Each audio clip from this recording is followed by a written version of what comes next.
Hey everyone, and welcome back to Soft Mind. I'm Dr. Kola B. Today we are going to talk about one of the most specific, maddening, crazy-making behaviors in all of modern dating and breaking up: the digital ghost. You know this person. It's the ex, the situationship, the person who wasn't ready, the one who ghosted you, the person who hasn't replied to your last text, maybe from weeks ago. But you post an Instagram story, you're at brunch with friends, you're at the gym, you're just posting a song, and you tap to see the viewers, and there they are, like clockwork. Sometimes they're the very first name on the list. They are watching every single thing you post, but your inbox, it's a desert, and your brain just short circuits. You spiral. What does this mean? Are they playing a game? Are they just bored? Do they miss me? Are they trying to send me a message?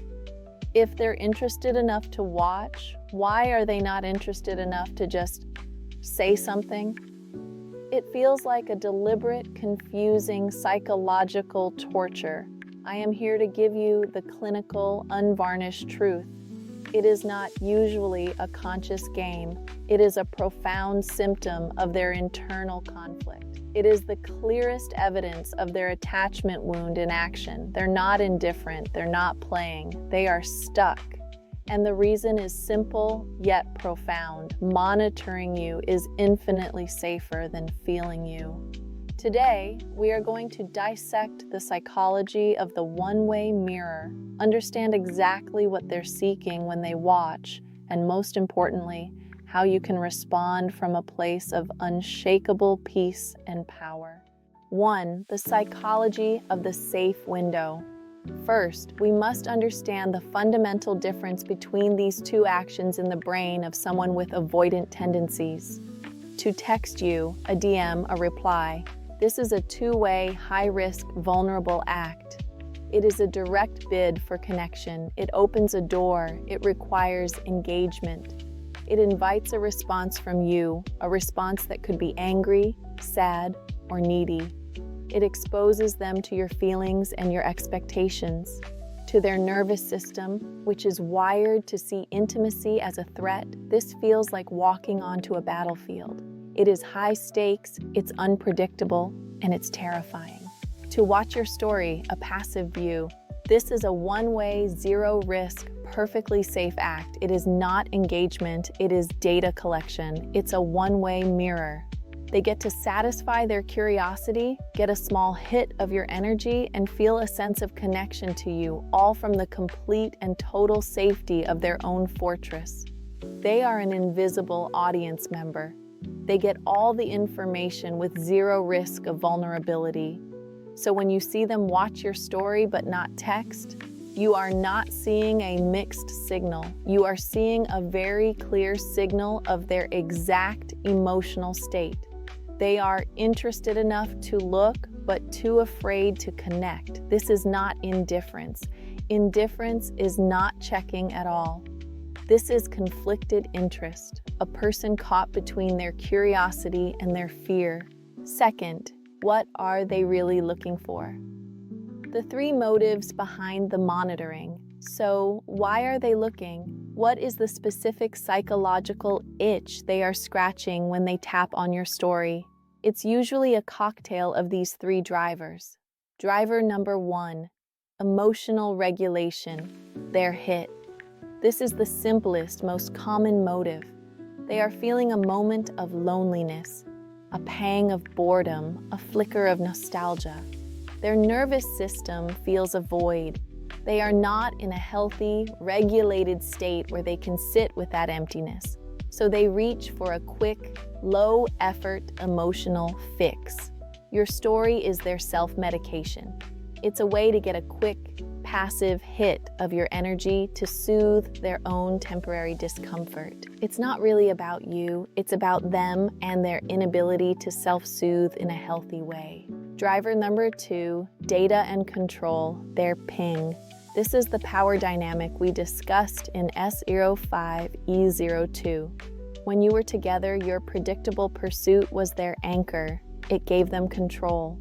your new silence, your new peace, your new life, that is destabilizing. So they are monitoring, they are collecting data. Is she happy? Does she look happy? Is she happier without me? This is a huge ego threat. Is she with someone new? Who is that person she's at brunch with? Is she posting sad quotes? Is she still hurting?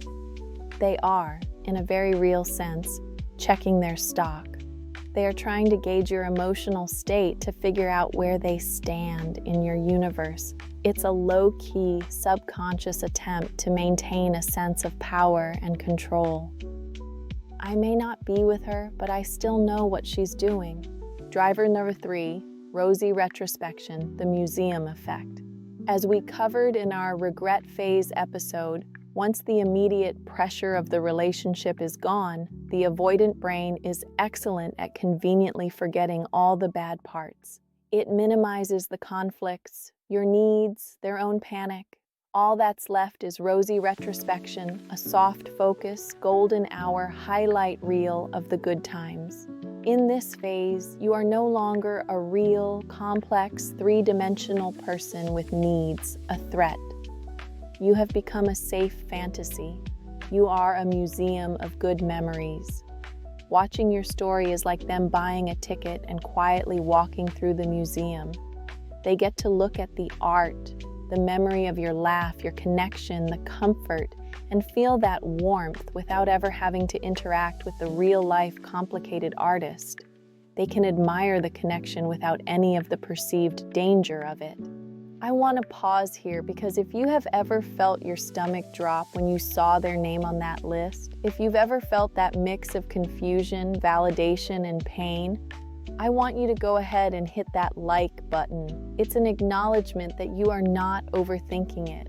This is a real, shared, and deeply invalidating experience in modern dating. 3, the critical reframe. It is interest, not intent. This is the single most important part of this episode. This is the reframe that will set you free. Your anxious, hopeful heart sees their view. It sees their like on an old photo, and it screams, "See, they are interested. They do miss me. This means they want to come back." You are mistaking interest for intent. Interest is passive. It's a feeling. It's, I'm curious. I'm lonely. I'm nostalgic. A story view is the lowest effort, lowest stakes form of interest a human can possibly show. Intent is active. It's a choice. It's, I am willing to risk vulnerability, face discomfort, communicate, and change my behavior to rebuild a connection. Intent is a DM that says, hey, I've been thinking a lot and I realize I handled things badly. I'd like to talk if you're open to it. Interest is a silent story view at 1 a.m. You must stop giving high-value meaning to their low-effort actions.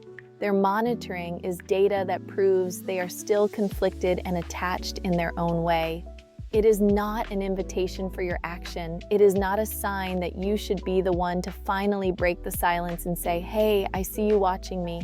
That is exactly the trap they want you to fall into. They want you to take all the risk.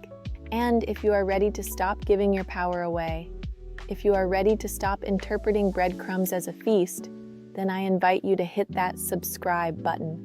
Consider it a commitment to raising your standards and valuing clear intent over confusing interest. 4, your healed response from performer to observer. So what do? The old you, the detective or the performer, would see their view and change your behavior. Oh, they're watching. I should post another story, maybe one where I look really happy. Or maybe I should post a sad song so they know I'm hurting. Or I should post with another guy to make them jealous. The second you do this, you have lost. You are now a performer for an audience of one. You have made them the director of your life. You have just put them right back in the position of power and control. The healed, secure CEO response is profoundly simple, and it takes immense strength. You do nothing. You observe their view, you label it clinically. There's their passive monitoring, that's their fear-based interest, that's their internal conflict showing, that's data.